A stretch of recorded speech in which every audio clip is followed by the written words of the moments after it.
پاکستان میں تھے اس کی چینج نظر آ رہی ہے، اور PCB مبارکباد بھی دیتے ہیں کہ اتنی اچھی طریقے سے یہ پنڈی میں کراچی میں اور کرکٹ اور جنرل پاکستان کی پوزیشن میں کھڑے ہیں. جب PCB رمیز صاحب سے میں نے کہا ہے کہ ہمیں ٹیکنیکل ایکسپرٹیز دیں، اور نیاز اسٹیڈیم کو انشاءاللہ تعالیٰ سندھ گورنمنٹ خود بنائے گی.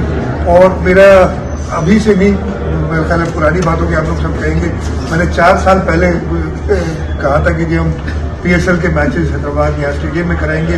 ابھی تک نہیں کر سکا ہوں، مجھے امید ہے کہ اگلے سال تک ہم ساتھ مل کے. میں تو ہر چیز کو کرکٹ کی نگاہ سے دیکھتا ہوں، اور میں سمجھتا ہوں کہ جو فینس کی فرسٹریشن ہے وہ میری بھی فرسٹریشن تھی، اور اس میں کلیئرٹی اور اس کو کلیئر کرنا ضروری تھا کہ کس حساب سے پنڈی کی پچ تیار ہوئی تھی. دیکھیں یہ ہمارے لیے بہت بڑی اوپننگ ہے. آسٹریلیا نے اپنی بہترین ٹیم بھیجی ہے، اور آپ نے فینس کا جذبہ دیکھ ہی لیا کہ جب کوالٹی پلیئرز آتے ہیں تو فینس پھر اسٹیڈیم میں آتے ہیں، اور جوش اور ولولہ نظر آ رہا ہے، اور کرکٹ ریوائیو ہو رہی ہے.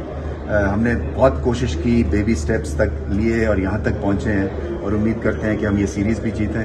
ہمارے لیے بہت معنی رکھتی ہے، جیسے کہ چیف منسٹر صاحب نے کہا ہے، ایک پرسیپشن کلیئر ہوتا ہے سیکیورٹی کے پوائنٹ آف ویو سے، کرکٹ کے پوائنٹ آف ویو سے، اور کوشش کریں گے کہ پچز میں بھی تھوڑی سی جان ڈالیں. اس میں تھوڑا سا وقت لگے گا، جیسے میں نے کہا تھا کہ اس کو ری ڈو کرنے میں ٹائم لگتا ہے، اور ٹیسٹ کرکٹ میں آپ ابھی بہت پیچھے ہیں انفراسٹرکچر پوائنٹ آف ویو سے اور پچز کے حساب سے. بٹ انشاءاللہ ابھی بہت سیریز بچی. بہت ٹیلنٹ ہے دھانی میں، بہت ٹیلنٹ ہے، اسی لیے ہم چیف منسٹر صاحب سے کہہ رہے تھے کہ ہمیں اسپاٹس یہ نامینیٹ کریں سندھ میں جہاں سے اور ایسا پوٹینشیل آ سکے، اور انشاءاللہ PCB بہت ہیلپ کرے گا.